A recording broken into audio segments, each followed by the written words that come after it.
देखो, हमारा डिस्कशन है इनफर्टिलिटी। ये नीट का बहुत एक इंपॉर्टेंट पार्ट है। आपको लगभग हर साल इससे क्वेश्चन, मतलब 1-2 साल के गैप पे इससे क्वेश्चन मिल जाएगा। ये बहुत इंपॉर्टेंट पार्ट है। अब मैं आपको इसको समझाता हूँ इनफर्टिलिटी क्या है। जैसे कोई भी कपल्स परफॉर्म कर रहे हैं कॉपुलेशन लगभग 1 साल से विदाउट यूज ऑफ कॉन्ट्रासेप्टिव, फिर भी प्रेगनेंसी कॉन्सीव नहीं हो रहा है, तो इसको हम क्या बोलते हैं, इनफर्टिलिटी। या तो मतलब मेल में प्रॉब्लम हो सकता है, फीमेल में प्रॉब्लम हो सकता है, या दोनों में प्रॉब्लम नहीं हो सकता है।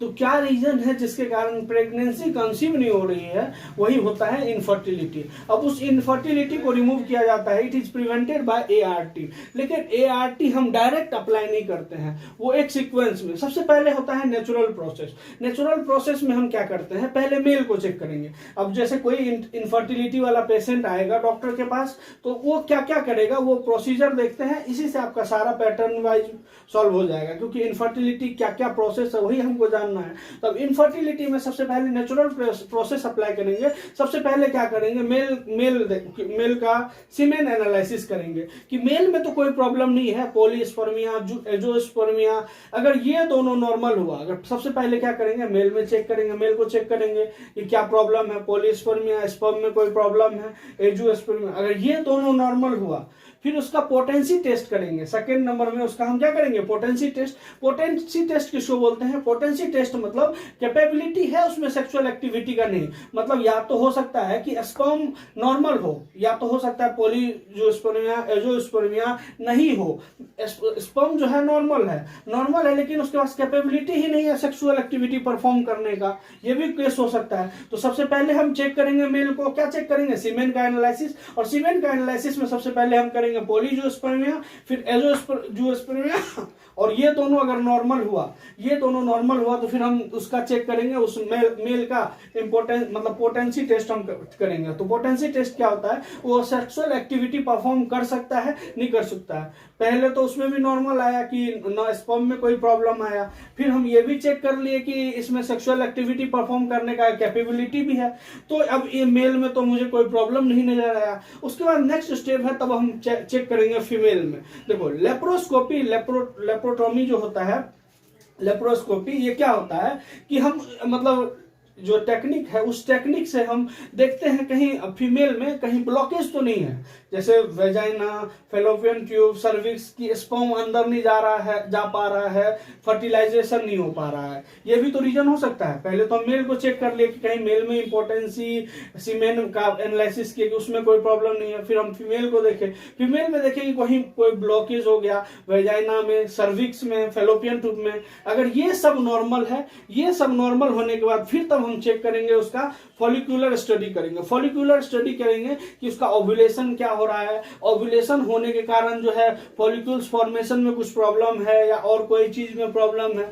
ये भी अगर हमको नॉर्मल आया कि ओव्यूलेशन भी हो रहा है, फॉलिक्यूलर स्टडी किए और हमको ये पता चला कि ओव्यूलेशन भी हो रहा है, उसके बाद भी ओव्यूलेशन भी हो रहा है, स्पर्म में भी कोई प्रॉब्लम नहीं है, तो फिर तब हम क्या करेंगे कि फीमेल को हम विटामिन ई और विटामिन ए का टेबलेट देते हैं। अगर विटामिन ई, क्योंकि सब चीज नॉर्मल है फिर भी क्यों नहीं हो रहा है फर्टिलाइजेशन, अगर हर चीज नॉर्मल होने के बाद भी फर्टिलाइजेशन नहीं हो रहा है तो सोचते हैं कि कोई विटामिन या कोई किसी चीज की कमी से। तो सबसे पहले हम उसके बाद क्या कर देते हैं, विटामिन ई और विटामिन ए का टेबलेट दे देते हैं उस फीमेल को दे देते हैं। देखते हैं उसके बाद भी अगर कोई फर्क नहीं पड़ा, तब हम हेल्प लेते हैं एआरटी का। एआरटी मतलब असिस्टेड रिप्रोडक्टिव टेक्नोलॉजी। अब एआरटी दो तरह के होते हैं, एआरटी में दो टेक्निक्स यूज होते हैं, एक तो होते हैं इन विवो और इन विट्रो। इन विवो और इन विट्रो, इसमें भी सबसे पहले यूज किया जाता है इन विवो, उसके बाद यूज किया जाता है इन विट्रो। अब देखो, सबसे पहले अब ये हमारा डिस्कशन हो गया कि हमको आर्ट को डिस्कस करना है। सबसे पहले आर्ट तक हम पहुंचे कैसे, सबसे पहले हम कोई भी कपल आया हमारे पास कि मतलब कि हमें मतलब प्रेगनेंसी नहीं हो रही है, प्रेगनेंसी कंसीव नहीं हो रहा है, तो फिर मतलब अब इनफर्टिलिटी को एक बार डिफाइन कैसे किए, रेगुलर परफॉर्म कर रहे हैं कॉपुलेशन या कोएटस रेगुलर हो रहा है 1 साल तक लगभग बिना कोई कॉन्ट्रासेप्टिव यूज किए हुए, प्रेगनेंसी कंसीव नहीं हो रहा है, फीमेल प्रेग्नेंट नहीं हो रही है, तो प्रॉब्लम है, इसका मतलब इनफर्टिलिटी है। अब इसको हम ऐसे मतलब ऐसे तो हम डायरेक्ट ART अप्लाई नहीं करेंगे, ये इसको हम प्रिवेंट करते हैं आर्ट से, लेकिन डायरेक्ट हम नहीं अप्लाई करेंगे। तो सबसे पहले हम नेचुरल प्रोसेस करके देखते हैं। नेचुरल प्रोसेस में सबसे पहले मेल को चेक करते हैं, फिर बाद में फीमेल को चेक करेंगे। अगर सब नॉर्मल हुआ उसके बाद आगे का प्रोसेस देखेंगे। तो सबसे पहले मेल चेक करते हैं। मेल में चेक करते हैं तो मेल के सबसे पहले सीमेन का एनालिसिस करते हैं। सीमेन का एनालिसिस करते हैं कि पॉलीजोस्पर्मिया है, एजोस्पर्मिया है या नॉर्मल है, ये चीज चेक करेंगे। और ये चीज चेक की, अगर ये दोनों नहीं है और सीमेन नॉर्मल है, इसका मतलब मेल के सीमेन में कोई प्रॉब्लम नहीं है। फिर मेल का जो है हम पोटेंसी टेस्ट करते हैं। मेल का पोटेंसी टेस्ट हम करते हैं कि उसका कैपेबिलिटी है सेक्सुअल एक्टिविटी परफॉर्म करने का या नहीं।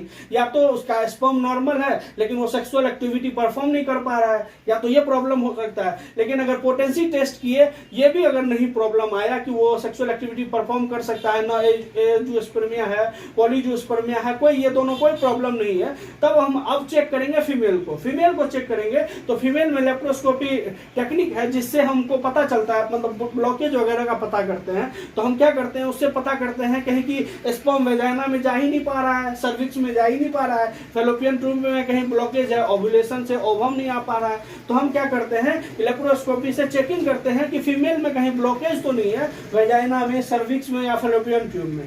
और अगर ये सब भी नॉर्मल निकला, कहीं ब्लॉकेज नहीं निकला, उसके बाद तब हम फॉलिक्यूलर स्टडी करते हैं। और फॉलिक्यूलर स्टडी में देखते हैं कि ओव्यूलेशन हो रहा है, सही टाइम पे नहीं हो रहा है। अब जब हम ये चीज भी चेक कर लिए कि फॉलिकुलर स्टडी भी कर लिए कि ओव्यूलेशन हो रहा है, कोई प्रॉब्लम नहीं है, तो अब हम बोलेंगे मेल भी नॉर्मल, फीमेल भी नॉर्मल। अब उसके बाद तब सोचते हैं कि अब यार इन दोनों में तो कोई प्रॉब्लम नहीं है। फिर हम इसको क्या करते हैं, लास्ट एक ट्राई लेते हैं, विटामिन ई और विटामिन ए का टेबलेट देते हैं, जो कि अगर कोई थोड़ा बहुत कमी हो तो उससे सॉल्व हो जाए। या वो अगर उसके बाद विटामिन ई और विटामिन ए के टेबलेट से भी अगर कोई फर्क नहीं पड़ा, उसके बाद तब हम आते हैं आर्ट पे, असिस्टेड रिप्रोडक्टिव टेक्नोलॉजी। और ये दो तरह के टेक्नोलॉजी से होता है, एक तो होता है इन विवो, दूसरा होता है इन विट्रो। इन विवो मतलब अगर हम गैमेट को ट्रांसफर करेंगे, गैमेट को ट्रांसफर करेंगे, गैमेट ट्रांसफर कर रहे हैं तो सोचो हम गैमेट्स को ट्रांसफर कर रहे हैं फीमेल में, फीमेल में ट्रांसफर कर रहे हैं तो फर्टिलाइजेशन क्या होगा, इनसाइड होगा। और अगर हम इन विट्रो फर्टिलाइजेशन की बात करें तो इन विट्रो में क्या होगा कि एम्ब्रायो को ट्रांसफर करेंगे, और एम्ब्रायो को ट्रांसफर करेंगे, इसका मतलब क्या है, फर्टिलाइजेशन आउटसाइड। क्योंकि फर्टिलाइजेशन आउटसाइड होगा, जाइगोट का फॉर्मेशन आउटसाइड होगा, जाइगोट का मतलब जाइगोट से जो एम्ब्रायो बनेगा और एम्ब्रायो को ट्रांसफर करना, मतलब इन विट्रो फर्टिलाइजेशन। और ये भी जो होता है, सबसे पहले हम नेचुरल प्रोसेस अप्लाई करेंगे, नेचुरल प्रोसेस अप्लाई करेंगे, नेचुरल प्रोसेस से देखे नहीं हुआ, फिर तब हम आर्ट अप्लाई करेंगे। आर्ट अप्लाई करेंगे तो आर्ट में भी डायरेक्ट हम इन विट्रो अप्लाई नहीं कर देंगे, तो आर्ट में सबसे पहले हम इन विवो अप्लाई करेंगे, उसके बाद तब हम इन विट्रो अप्लाई करेंगे। तब इन विवो इन विट्रो क्या है उसको हम डिटेल में समझते हैं। देखो, अब जो थर्ड स्टेप है आर्ट जो अप्लाई करते हैं, असिस्टेड रिप्रोडक्टिव टेक्नोलॉजी। तो सबसे पहले देखो आर्ट हम जो यूज करते हैं, तो आर्ट में सबसे पहले हम इन विवो यूज करेंगे, बाद में इन विट्रो यूज करेंगे। तो अगर इसमें अगर आर्ट में आपको यूज करने का बात बोले तो 1 नंबर में ये, 2 नंबर में ये। अब 1 नंबर में ये, 2 नंबर में देखो, अब क्या है कि अगर मतलब इन विवो में क्या है, गैमेट ट्रांसफर करना है। अब क्या है कि अगर ऐसा कंडीशन आ जाए कि मेल तो नॉर्मल है, मेल नॉर्मल है, मेल हम देख लिए कि पहले मेल को चेक कर लिए, सीमेन एनालिसिस कर लिए, इम्पोर्टेंसी टेस्ट कर लिए, मेल नॉर्मल है। अब फीमेल में भी चेक किए, फॉलिकुलर स्टडी किए, फॉलिकुलर स्टडी से पता किए ओव्यूलेशन तो हो रहा है। तो ओव्यूलेशन हो रहा है तो फिर हमको गैमेट ट्रांसफर करने का क्या जरूरत है, मेल भी नॉर्मल है, फीमेल में भी ओव्यूलेशन हो रहा है। तो क्या होता है कुछ कुछ फीमेल्स में कि ओव्यूलेशन तो होता है, लेकिन ओव्यूलेशन को मतलब जो ओव्यूलेशन के बाद ओवा रिलीज होता है, उस ओवा को कैच करने के लिए जो फेलोपियन ट्यूब में फिम्बरी होती है, वो फिम्बरी डैमेज होती है। वो फिम्बरी डैमेज होती है तो ओव्यूलेशन तो होता है, लेकिन ओव्यूलेशन के बाद वो फेलोपियन एग ओवा जो है फेलोपियन ट्यूब में नहीं आ पाती है, जबकि मेल भी नॉर्मल है, फीमेल फीमेल भी नॉर्मल है, उसके बावजूद फर्टिलाइजेशन नहीं होता है। तो हम क्या करते हैं, फॉलिकुलर स्टडी करते हैं। फॉलिकुलर स्टडी से वैसे फीमेल में हम पता करते हैं ओव्यूलेशन किस डे होगा, और ओव्यूलेशन जिस दिन होगा उस दिन हम क्या करेंगे, सर्जिकल इंजेक्शन के हेल्प से उस ओवा को कलेक्ट करेंगे। जो फिमरी काम करता है उस इंजेक्शन से हम ओवा को कलेक्ट करेंगे, और ओवा को कलेक्ट करके हम कहाँ डाल देंगे, फैलोपियन ट्यूब में। तो फैलोपियन ट्यूब में तो डालेंगे, तो अब इसी को हम बोलते हैं गैमेट इंट्रा फैलोपियन ट्रांसफर। हम क्या किए, गैमेट को ट्रांसफर। ऐसा फीमेल जिसमें कि मतलब मेल नॉर्मल है, फीमेल भी नॉर्मल है, ओव्यूलेशन भी हो रहा है, लेकिन क्या डैमेज था, फिम्बरी डैमेज था, जिसके कारण ओवा जो है मतलब फैलोपियन ट्यूब तक नहीं आ पा रही थी। तो अब नहीं आ पा रही थी, इसके कारण फर्टिलाइजेशन नहीं हो रहा है। तो ऐसे तरह के फीमेल्स में क्या किया जाता है कि उसका फॉलिकुलर स्टडी किया जाता है। फॉलिकुलर स्टडी से पता कर लेते हैं कि ओव्यूलेशन किस दिन होगा, और ओव्यूलेशन जिस दिन होगा उस दिन हम सर्जिकल इंजेक्शन से ओवा को कलेक्ट करते हैं, और ओवा कलेक्ट करके कहाँ डाल देते हैं, फैलोपियन ट्यूब में। फिर जो है नॉर्मल फर्टिलाइजेशन हो जाता है। तो इस तरह के मतलब इन विवो में इस तरह के पेशेंट को मतलब ठीक किया है। देखो ये इन विवो फर्टिलाइजेशन जिसमें हम गैमेट ट्रांसफर और फर्टिलाइजेशन इनसाइड की बात कर रहे हैं। कोई ऐसी फीमेल है जिस फीमेल्स का मतलब कि मेल तो नॉर्मल है, फीमेल भी नॉर्मल है, ओवुलेशन तो हो रहा है, लेकिन ओवुलेशन से ओवा मतलब फैलोपियन ट्यूब में नहीं आ पा रहा है। क्यों नहीं आ पा रहा है, क्योंकि उस फीमेल का फिमरी डैमेज है। फिमरी डैमेज है तो हम क्या करेंगे, वैसे फीमेल में हम क्या करते हैं, हम फॉलिकुलर स्टडी करेंगे। फॉलिकुलर स्टडी करके ओव्यूलेशन किस डे होगा उस डे को हम पता करेंगे, और ओव्यूलेशन जिस दिन होगा वो हम पता कर लेंगे। उसके बाद सर्जिकल इंजेक्शन से हम ओवा को कलेक्ट करेंगे, और ओवा कलेक्ट करने के बाद उसको हम फैलोपियन ट्यूब में डाल देंगे। फैलोपियन ट्यूब में डाल देंगे तो नॉर्मल हो जाएगी, मतलब फर्टिलाइजेशन हो जाएगा। लेकिन हम गैमेट को ट्रांसफर किए, इसीलिए बोलते हैं गैमेट इंट्राफैलोपियन ट्रांसफर। ठीक है, ट्रांसफर। तो हम क्या किए, ऐसे फीमेल में जिसका फिमरी डैमेज है, फीमेल ओव्यूलेशन हो रहा है, मेल नॉर्मल है लेकिन फर्टिलाइजेशन नहीं हुआ, उस तरह के फीमेल में हम क्या करते हैं, गिफ्ट। अब ऐसा होता है कि हम अगर फीमेल स्टेराइल है, तो फीमेल स्टेराइल है तो हम क्या करेंगे, फीमेल से मतलब दूसरा जो डोनर फीमेल है, डोनर फीमेल से ओवा कलेक्ट करेंगे, और ओवा कलेक्ट करने के बाद इस फीमेल को हम गिफ्ट कर देंगे। और गिफ्ट कर देंगे, अरे गिफ्ट समझ रहे हो ना, फीमेल को गिफ्ट कर। अब क्या है कि जैसे ओवा हम कलेक्ट किए, ओवा अगर फीमेल स्टाइल है तो इसमें ओवुलेशन नहीं हो रहा है, ओवुलेशन नहीं हो रहा तो ओवा प्रोड्यूस नहीं हो रहा है। तो हम क्या किए, ओवा को कलेक्ट किए, ओवा को डोनर से कलेक्ट किए, इस फीमेल में हम इंजेक्ट कर दिए। इंजेक्ट करने के बाद मेल नॉर्मल है, फर्टिलाइजेशन हो गया। अब फर्टिलाइजेशन हो गया तो इसको हम 3-4 मंथ तक जो है ना एस्ट्रोजन प्रोजेस्टेरोन का सुई देते रहते हैं, जिससे कि मतलब एस्ट्रोजन प्रोजेस्टेरोन मेंटेन होगा, तभी तो इंडोमेट्रियम इम्प्लांटेशन सारा चीज होगा। इम्प्लांटेशन हो गया, प्लासेंटा मैच्योर हो जाएगा, 3-4 महीने बाद सुई देना हम बंद कर देंगे, क्योंकि प्लासेंटा जैसे मैच्योर होगा वो खुद से एस्ट्रोजन प्रोजेस्टेरोन सीक्रेट करना स्टार्ट कर देगा। तो ये कब होता है, जब फीमेरी डैमेज है कोई फीमेल का, या तो फीमेल स्टेराइल है। और ये जो टेक्निक है गिफ्ट, जो है गिफ्ट टेक्निक, और मेनली यूज किया जाता है जो मेनापॉजिक फीमेल है, जैसे जो फीमेल 45 ईयर से ज्यादा एज के हैं, उसमें मेनापॉज आ चुका है। तो मेनापॉज आ चुका है और कोई कंडीशन, सर्टेन कंडीशन, जैसे उसके 2 बच्चे थे, किसी कोई कारणवश दोनों बच्चे का डेथ हो गया, दोनों बच्चे का डेथ हो गया और उनको बच्चा चाहिए, तो बच्चा चाहिए तो उस केस में मेनापॉजिक फीमेल में भी हम इसी तरह करेंगे, क्या कि हम यही इन विवो और गिफ्ट का मतलब वो करेंगे। क्या करेंगे कि फीमेल से क्या करेंगे, ओवा मेल मतलब फीमेल डोनर से ओवा कलेक्ट करेंगे, मतलब मेल नॉर्मल है ही, होगा फर्टिलाइजेशन, उस फर्टिलाइजेशन को 3-4 महीने तक एस्ट्रोजन प्रोजेस्टेरोन हम देंगे, जिससे कि इम्प्लांटेशन हो जाए, और इम्प्लांटेशन होने के बाद प्लेसेंटा मैच्योर होगा तो वो खुद से खुद कर लेगा। तो आपसे ये क्वेश्चन पूछा जा सकता है, मेनोपॉजिक फीमेल में हम कौन सा टेक्निक को यूज करके उसको मतलब वो कर सकते हैं। ठीक है, तो ये तो हो गया गैमेट इंट्राफैलोपियन। अब अगर सपोज दैट आर्टिफिशियल इंसेमिनेशन क्या होता है कि अगर हम जैसे मतलब कि देख रहे हैं फीमेल नॉर्मल है, अब देख रहे हैं कि मेल में भी नॉर्मल गैमेट का फॉर्मेशन हो रहा है, लेकिन मेल में है इम्पोर्टेंसी है मेल में, मतलब इसके पास सेक्सुअल एक्टिविटी परफॉर्म करने का कैपेबिलिटी नहीं है। तो कैपेबिलिटी नहीं है, उसमें इम्पोर्टेंसी है, तो हम ऐसे फीमेल में क्या करते हैं, उससे सीमेन को कलेक्ट करेंगे सिरिंज में, सीमेन को कलेक्ट करेंगे, सीमेन कलेक्ट करने के बाद हम क्या करेंगे, उसको फीमेल में इंजेक्ट कर देंगे, फीमेल में इंजेक्ट कर देंगे, और फीमेल में इंजेक्ट कर देंगे तो आर्टिफिशियल हो गया क्या, इंसेमिनेशन, और इंसेमिनेट कर दिए फीमेल को, सेमिनेट कर दिए, तब हो जाएगा फर्टिलाइजेशन, क्योंकि मेल में प्रॉब्लम था, मेल में इंपोर्टेंसी का केस था।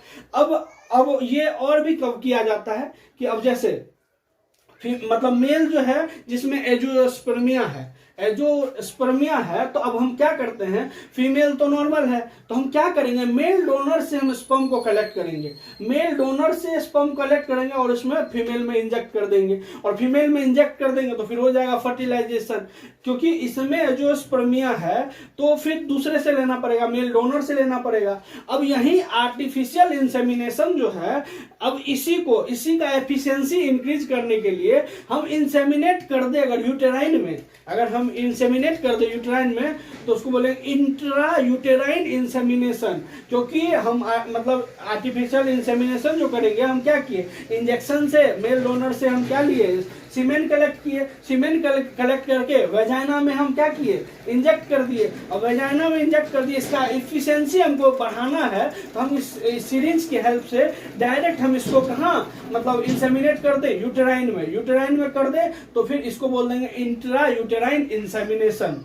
ठीक है, ये तो हो गया इन विवो। अगर इन विवो से भी अगर कोई पेशेंट सही नहीं हुआ, तब उसके बाद हमारे पास आता है in vitro fertilisation. In vitro क्या होता है, एम्ब्रायो ट्रांसफर, और इसमें एम्ब्रायो ट्रांसफर मतलब कि हमको एम्ब्रायो जायगोट बाहर में फॉर्मेशन करना है, जायगोट का फॉर्मेशन होने के बाद इसको हमको बॉडी में ट्रांसफर करना है, बॉडी में ट्रांसफर। तो इसमें फर्टिलाइजेशन तो होगा आउटसाइड, लेकिन ट्रांसफर करेंगे बाद में हम इसको फैलोपियन ट्यूब में। तो ये तो है in vitro fertilisation. In vitro fertilisation में भी 3 तरह के प्रोसेस होते हैं। एक तो है जायगोट इंट्राफैलोपियन ट्रांसफर, एक है इंट्रा यूटेराइन ट्रांसफर, और एक है इक्सी के बारे में मैं बताऊंगा। अब देखो क्या केस होता है कि अगर मेल भी नॉर्मल है, फीमेल भी नॉर्मल है, मेल भी नॉर्मल है, फीमेल भी नॉर्मल है, इन विट्रो फर्टिलाइजेशन में जिप्ट जायगोट इंट्राफैलोपियन ट्रांसफर, इसमें क्या होता है कि देखो मेल भी नॉर्मल है, इसमें इस वाले केस में क्या है, मेल नॉर्मल है, फीमेल भी नॉर्मल है, मेल भी नॉर्मल है, फीमेल भी नॉर्मल है, और फिर भी फर्टिलाइजेशन नहीं हो रहा है, अगर फिर भी फर्टिलाइजेशन नहीं हो रहा है, मेल नॉर्मल फीमेल नॉर्मल, फिर भी, तो हम ऐसे केस में क्या करते हैं, दोनों से हम क्या करते हैं, मेल गैमेट स्पर्म, फीमेल से ओवा कलेक्ट करके हम टेस्ट ट्यूब पीओवी का फॉर्मेशन, मतलब टेस्ट ट्यूब मतलब जायगोट का फॉर्मेशन करते हैं। 8 से 16 सेल स्टेज में हम फिर इसको क्या करेंगे, जा करके मतलब मदर के फैलोपियन ट्यूब में हम इंसर्ट कर देंगे। तो हम क्या करेंगे, जायगोट पहले बनाएंगे, क्योंकि जब मेल भी नॉर्मल है, फीमेल भी नॉर्मल है, लेकिन फर्टिलाइजेशन नहीं हो रहा है, फर्टिलाइजेशन अगर नहीं हो रहा है, तो ऐसे फीमेल में हमको जिप्ट का यूज करना पड़ेगा। मेल गैमेट और फीमेल गैमेट लेंगे, फीमेल गैमेट से जायगोट बनाएंगे, जायगोट से मतलब ये टेस्ट ट्यूब बेबी बनाएंगे, टेस्ट ट्यूब बेबी से 8 से 16 सेल स्टेज में हम इसको फैलोपियन ट्यूब में ट्रांसफर कर देंगे। तो इसीलिए इसका नाम, जितना भी चीज है ये सब नाम से ही क्लियर है, इसीलिए मैंने इसका डेफिनेशन वगैरह नहीं लिखा, कि ये नाम से ही आपको चीजें क्लियर हो जाएगी। अब एक केस आता है कि अब मान के चलो मेल भी नॉर्मल, फीमेल भी नॉर्मल, फर्टिलाइजेशन भी हो गया, फर्टिलाइजेशन होने के बाद ये यूटेरस जो है इसके लिए सुटेबल नहीं है इम्प्लांटेशन के लिए।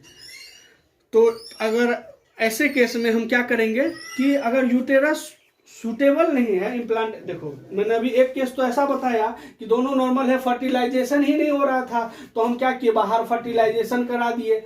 अब कुछ फीमेल ऐसी भी होती है जिसमें फर्टिलाइजेशन तो हुआ लेकिन मतलब यूटेरस सुटेबल नहीं है मतलब कि इम्प्लांटेशन के लिए। अब सुटेबल नहीं है तो वैसे केस में क्या करते हैं, मेल गेमेट फीमेल का ओवा दोनों को फ्यूज कराएंगे, टेस्ट ट्यूब बेबी बनाएंगे। टेस्ट ट्यूब बेबी मतलब 8 से 16 सेल स्टेज। अरे टेस्ट ट्यूब बेबी कुछ नहीं है, बस जो कंडीशन जाइगोट फॉर्मेशन के लिए होता है वो कंडीशन देते हैं उसको, तो वो हम देंगे। 8 से 16 सेल स्टेज में पहुंचेगा तो उसको उस मदर में नहीं दे करके दूसरे कोई सरोगेट मदर में देंगे। और सरोगेट मदर में देंगे तो वो सरोगेट मदर में ऐसे नहीं देंगे, वो जो होता है मेंस्ट्रुअल साइकिल का पोस्ट ओव्यूलेटरी फेज, उस फेज में हम सरोगेट मदर को देंगे, क्योंकि उस फेज में क्या होता है, प्रोजेस्टेरोन का लेवल हाई होता है और हमें चाहिए भी वो है। तो अगर हम ये बात आपको ध्यान रखना, इंपॉर्टेंट क्वेश्चन बन सकता है कि हम जो जिफ्ट जो करते हैं सरोगेट मदर में जो जाइगोट का ट्रांसफर करते हैं,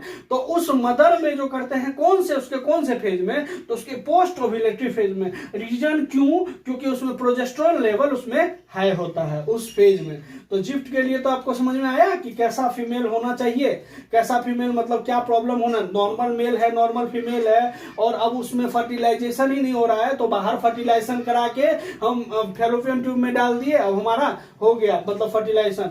अब ऐसा केस भी होता है कि दोनों चीज फर्टिलाइजेशन भी हो गया लेकिन यूटेरस सुटेबल नहीं है। यूटेरस सुटेबल नहीं है तो उसमें हम क्या करते हैं, सरोगेट मदर का हेल्प ले लेते हैं, उसमें ट्रांसफर कर देते हैं। और ट्रांसफर करेंगे तो कौन से स्टेज में, पोस्ट ओव्यूलेटरी फेज में। क्यों करेंगे पोस्ट ओव्यूलेटरी फेज में, क्योंकि उसमें प्रोजेस्टेरोन लेवल हाई होता है। अब इसी का एफिशिएंसी बढ़ाने के लिए हम क्या करेंगे, इसको देखो फैलोपियन ट्यूब में ट्रांसफर करेंगे तो इसका एफिशिएंसी थोड़ा कम है, मतलब ठीक है, अच्छा बहुत अच्छा लेवल का है, लेकिन अगर हमको इससे भी ज्यादा एफिशिएंसी चाहिए तो इसको डायरेक्ट हम यूटेरस में ट्रांसफर कर देंगे। और इसी यूटेरस में ट्रांसफर कर देंगे तो इसी को बोलते हैं इंट्रा यूटेराइन ट्रांसफर। अब उसके बाद नेक्स्ट स्टेप आता है, देखो और ये इंट्रा यूटेराइन ट्रांसफर तो होगा, लेकिन यूटेरस में क्या होता है, इम्प्लांटेशन। और इम्प्लांटेशन कौन से स्टेज में होता है, 16 से 32 सेल स्टेज जो आएगा, जब ब्लास्टोमियर वाला होता है स्टेज, तो उस स्टेज में हम इसको यूटेरस में ट्रांसफर करते हैं, तो उसको बोल देते हैं इंट्रा यूटेराइन ट्रांसफर। अब देखो उसके बाद क्या होता है, अब ऐसा भी हो गया जो भी मतलब दोनों नॉर्मल था, अब कुछ ऐसा हुआ कि मतलब मेल फीमेल तो है नॉर्मल, फीमेल है नॉर्मल, मेल में है एजोस्पर्मिया। तो अब ये क्या होता है, इक्सी इंट्रासाइटोप्लाज्मिक स्पर्म इंजेक्शन। अब ये नाम से क्लियर कैसे होगा, देखो कि इसमें क्या है ना, मेल को है प्रॉब्लम, इसमें तो मेल फीमेल दोनों नॉर्मल है, लेकिन मेल भी नॉर्मल फीमेल भी नॉर्मल, फर्टिलाइजेशन में कोई प्रॉब्लम हो गया या यूटेरस सुटेबल नहीं है तो हम ट्रांसफर करते हैं, इसमें फर्टिलाइजेशन का प्रॉब्लम हो सकता है। और इस केस में क्या है कि मेल को है एजोस्पर्मिया, फीमेल क्या है, फीमेल नॉर्मल है। तो अब लेकिन मेल चाहता है कि मतलब इसमें जो मतलब बेबी हो उसमें कैरेक्टर मेरा ही हो, तो कैरेक्टर मेरा ही हो, ये मतलब दूसरे से सीमेन कलेक्ट नहीं करना चाहिए। तो वो क्या करते हैं ऐसे केस में कि हम क्या करते हैं, मेल का सीमेन कलेक्ट करते हैं। मेल का सीमेन कलेक्ट करेंगे, उस सीमेन में 1-2 सीमेन भी होगा जिसके पास कैपेबिलिटी होगा, उसका मतलब एक्टिव सॉल्यूशन में डाल के उसके मोटिलिटी को हम इंक्रीज करेंगे। और उसके मोटिलिटी को इंक्रीज करने के बाद उसको हम इंजेक्शन में भर लेंगे, और इंजेक्शन में भरने के बाद उसको क्या करेंगे, फैलोपियन ट्यूब में ट्रांसफर कर देंगे। और फैलोपियन ट्यूब में ट्रांसफर नहीं करेंगे, ओवा में ट्रांसफर करेंगे। अब जाइगोट बन गया, उसके बाद हम फीमेल में इंजेक्ट कर देंगे। तो ये होता है इंट्रासाइटोप्लाज्मिक स्पर्म इंजेक्शन। इसमें वैसे टाइप का मेल जिसको कि खुद का कैरेक्टर चाहिए, नहीं तो हम चाहते तो दूसरे मेल से भी डोनर से ले लेते, क्योंकि इसको एजियोस्पर्मिया था। तो हम क्या करेंगे, इसमें 1-2 स्पर्म होता है जो कि मतलब काम कर देगा, तो उसको हम एक्टिव सॉल्यूशन में देकर उसकी मोटिलिटी को हम इंक्रीज कर देते हैं। और इंक्रीज करने के बाद हम उसको सिरिंज में लेके इंट्रासाइटोप्लाज्मिक स्पर्म इंजेक्शन ओवम के अंदर कर देते हैं। ओवा के अंदर हम डायरेक्ट कर दिए, अब हो जाएगा फर्टिलाइजेशन, और फर्टिलाइजेशन होने के बाद हम इसको फीमेल में ट्रांसफर कर देंगे। ये हो गया इक्सी। ये टोटल था इनफर्टिलिटी। अगर आपको मैं एक बार टोटल चीज को रिवाइज करा दूं, रिक्वायर